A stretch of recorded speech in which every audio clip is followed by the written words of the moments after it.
স্বাৱলম্বিতাৰ আমি বাতৰি বহুত দেখুৱাইছোঁ বা আপোনালোকে নিশ্চয় দেখিছে স্বাৱলম্বিতাৰ বিভিন্ন বাতৰি দেখা পাইছে কিন্তু আমি আজি এটা ব্যতিক্ৰমী আচলতে কিয় ব্যতিক্ৰমী বুলি কৈছোঁ যে এগৰাকী 55 বছৰীয়া মহিলাগৰাকী আত্মসহায়ক গোটৰ পৰা ঋণ লৈ পেলাই 3 বছৰ পূৰ্বে ঋণ লৈ পেলাই তেওঁ নিজে স্বনিৰ্ভৰশীল হৈছে এডৰা বগৰী খেতি কৰি পেলাই আৰু এই বগৰী খেতি যিগৰাকী মহিলাগৰাকীৰ নাম হৈছে মালতী দেৱী আৰু তেওঁৰ ঘৰ হৈছে লংকাৰ যি 3 নং কাকীৰ যি বৰমাংচুৰ যি বালিজান গাঁও এই বালিজান গাঁৱত তেওঁ এই এডৰা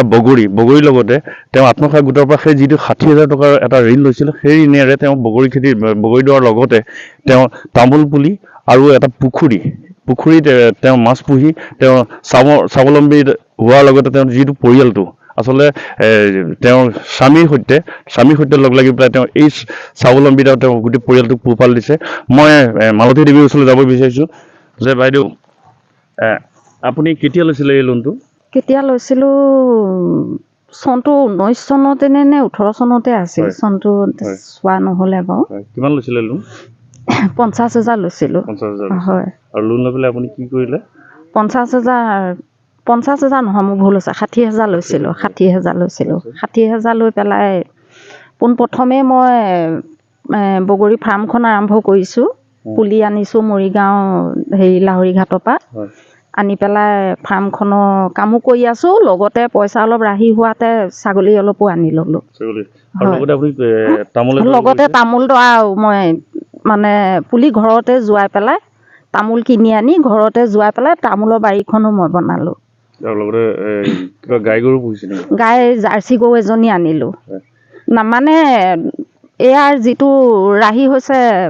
বছৰে কিবা এটা যিটো ইনকাম হয় সেই ইনকামটোৱেদি মই জাৰ্চি গৰুজনী আনিলোঁ এইবছৰ এইটো যিটো আপোনালোকে যিটো বগৰী খেতি কৰিছে এইটো কি নাম এইটো কাশ্মীৰৰ আপেল বুলি কয় আৰু আপেল বুলি কয় দুটা জাত আছে হয় এতিয়া বৰ্তমানলৈকে আপোনালোকে কিমান বিক্ৰী কৰিলে এই ছিজনত এতিয়া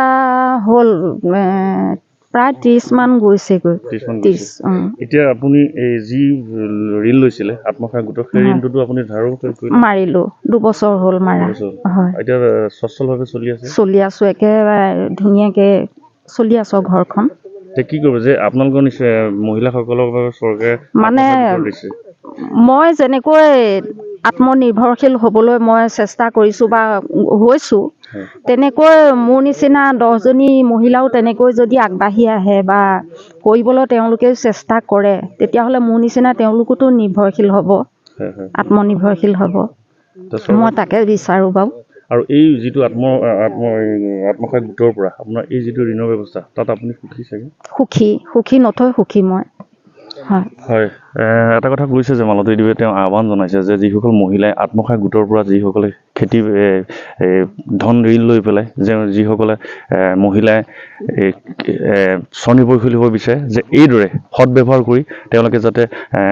নিজৰ স্বাৱলম্বিতাৰ লগতে নিজৰ পৰিয়ালটোক যাতে তেওঁলোকে ধুনীয়াকৈ পোহপাল দি ৰাখিব পাৰে যিকোনো খবৰৰ বাবে যোগাযোগ কৰক 7099017330 লগতে 7099017110 নম্বৰত